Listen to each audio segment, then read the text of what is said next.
Bismillahirrahmanirrahim. Assalamualaikum warahmatullahi wabarakatuh.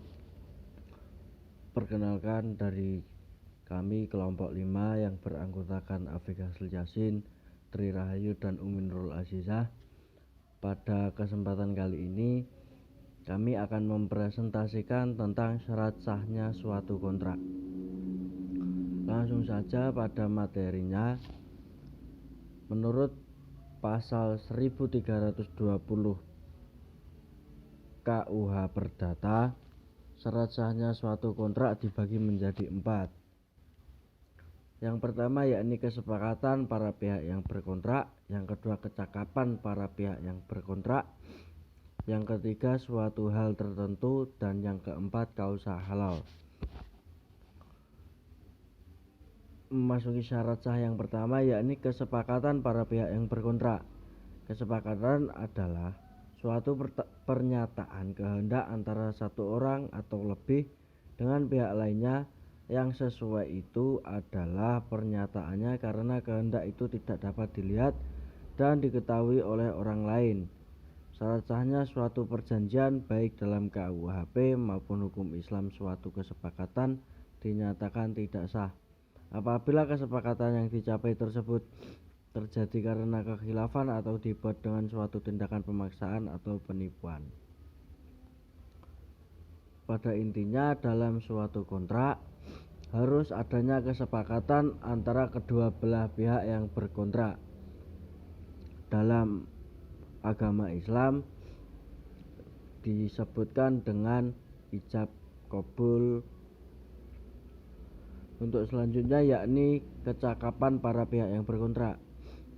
Orang-orang yang cakap dan mempunyai wewenang untuk melakukan perbuatan hukum diatur dalam KUHP.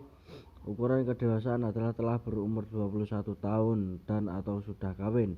Dalam panduan pasal 1320 ayat 1 KUHP, Indonesia selaras dengan prinsip hukum Islam.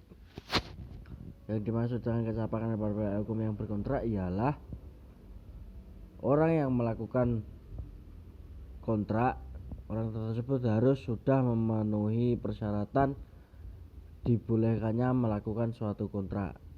Salah satunya diantara yakni sudah berumur 21 tahun dan juga mengetahui hukum. Mungkin demikian penjelasan yang dapat saya sampaikan, dilanjutkan oleh teman saya. Saya Umi Nurul Azizah. Di sini saya akan melanjutkan materi syarat sahnya suatu kontrak, yaitu tentang suatu hal tertentu. Dalam suatu perjanjian, objek perjanjian harus jelas dan ditentukan oleh para pihak. Objek perjanjian yang dapat dikatakan terpenuhi apabila objek dalam perjanjian tersebut dapat ditentukan jenisnya. Di dalam objek perjanjian itu berupa barang maupun jasa.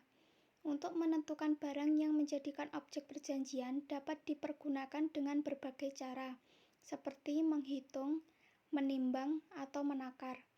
Sementara untuk menentukan jasa, harus ditentukan apa yang harus dilakukan oleh salah satu pihak.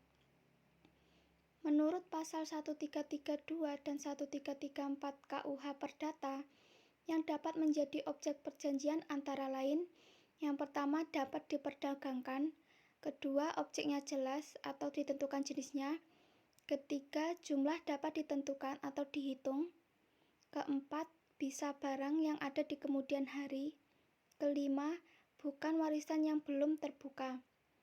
Konsekuensi hukum atas tidak terpenuhinya syarat yang bersifat objektif dalam suatu perjanjian adalah perjanjian tersebut batal demi hukum. Kemudian syarat sahnya suatu kontrak yaitu kausal halal. Artinya, barang yang dijadikan sebagai objek perjanjian dapat dikatakan halal sebagaimana diatur dalam pasal 1337 KUH Perdata, yakni perjanjian tersebut tidak bertentangan dengan undang-undang, ketertiban umum, dan kesusilaan. Perjanjian menuntut adanya itikat baik dari para pihak dalam membuat suatu kontrak atau perjanjian, karena Jika suatu kontrak atau perjanjian disebabkan oleh sesuatu yang tidak halal, misalnya seperti paksaan, penipuan, maka hal tersebut tidak memenuhi syarat di dalam suatu perjanjian, baik dalam KUH Perdata maupun hukum Islam. Kemudian materi akan dilanjutkan oleh Mbak Tri Rahayu. Pada poin E, ketentuan hukum kontrak dalam UU Konsumen. Hukum pelaksanaan pelindungan konsumen di Indonesia diatur dalam Undang-Undang Nomor 8 Tahun 1099 tentang perlindungan konsumen. UU Perlindungan Konsumen yang secara spesifik merupakan lex spesialis dari penjabaran pasal 1337 dan pasal 1339 KUH Perdata yang sudah mengatur rambu-rambu utama penerapan isi standar kontrak, yaitu yang berisi ketentuan mengenai larangan untuk pengalihan tanggung jawab pelaku usaha. Yang kedua, menyatakan bahwa pelaku usaha berhak menolak penyerahan kembali barang yang sudah dibeli konsumen. Ketiga, pelaku usaha berhak menolak penyerahan kembali yang dibayarkan atau barang dan jasa yang telah dibeli konsumen. Keempat, menyatakan pemberian kuasa dari konsumen. Kelima, mengatur perihal pembuktian atas hilangnya kegunaan barang atau pemanfaatan jasa yang dibeli. Keenam, menyatakan tunduknya konsumen pada aturan baru selama masa pemanfaatan barang dan jasa.